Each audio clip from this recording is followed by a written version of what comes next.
नमस्कार। मैं निशामणि पांडे, वृद्धावस्था मानसिक स्वास्थ्य विभाग, किंग जॉर्ज चिकित्सा विश्वविद्यालय में प्रोफेसर के पद पर कार्यरत हूँ। उसके साथ ही मैं विमेन्स एम्पावरमेंट सेल की सदस्य हूँ। आज international day of action for women's health के बारे में चर्चा की जा रही है। यह दिन महिलाओं के स्वास्थ्य के संबंध में मनाया जाता है। महिलाओं का शारीरिक स्वास्थ्य, मानसिक स्वास्थ्य, भावनात्मक स्वास्थ्य बहुत जरूरी है, क्योंकि महिला ही अपने परिवार की धुरी है और परिवार की धुरी यदि गड़बड़ हुई तो समस्याएं बढ़ती चली जाती हैं।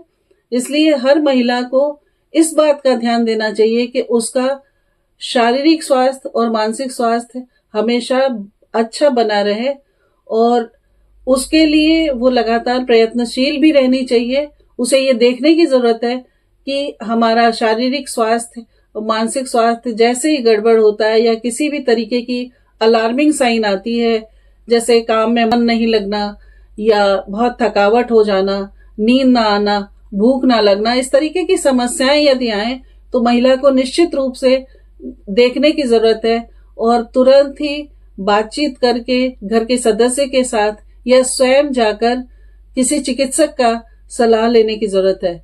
ऐसा नहीं करना चाहिए कि आसपास के किसी भी से पूछ के या आपने दवाइयां ले ली और अपने आप को नींद नहीं आ रही है तो आपने अपने आप अल्प्रॉक्स जैसी चीजें लेके या किसी की बताई हुई दवाइयों को लेके आपने अपने आप को स्वस्थ रखने की कोशिश की।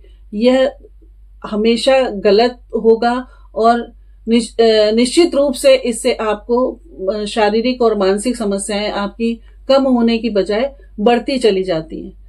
कैसे जाने हम कि हमारी मानसिक स्वास्थ्य समस्याएं अब स्थान ले रही हैं और हमें किसी भी तरीके की परेशानी हो रही है? बहुत ही सीधा और सरल उपाय है इसके लिए।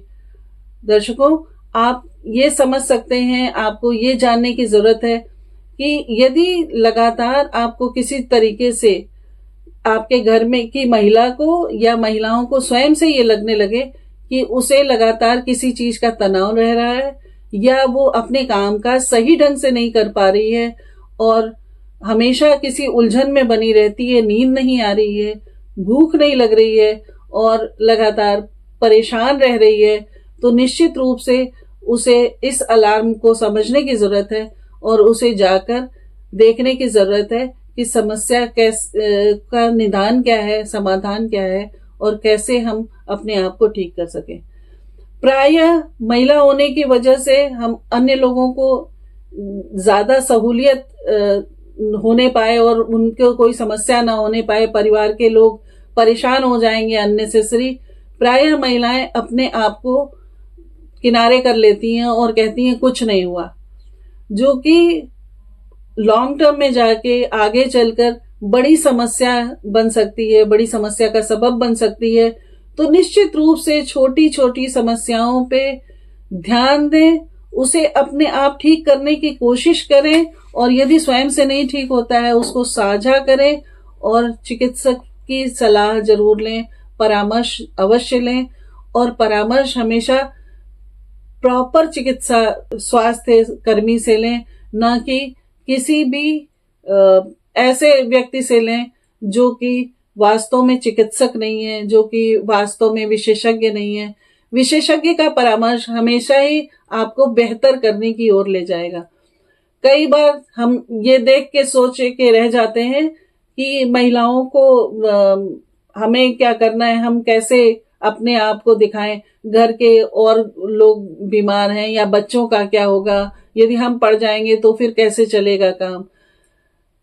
आपको निश्चित रूप से देखना चाहिए और अपने शारीरिक स्वास्थ्य के साथ साथ मानसिक स्वास्थ्य में भी कहीं भी कोई भी गिरावट समझ में आई, आपके उत्साह में कोई भी कमी आए, तो निश्चित रूप से जाइए और सलाह लीजिए, परामर्श करिए, शेयर कीजिए और ये सारी चीजें आपको परेशानियों से बचाएंगी और स्वस्थ रखेंगी। धन्यवाद।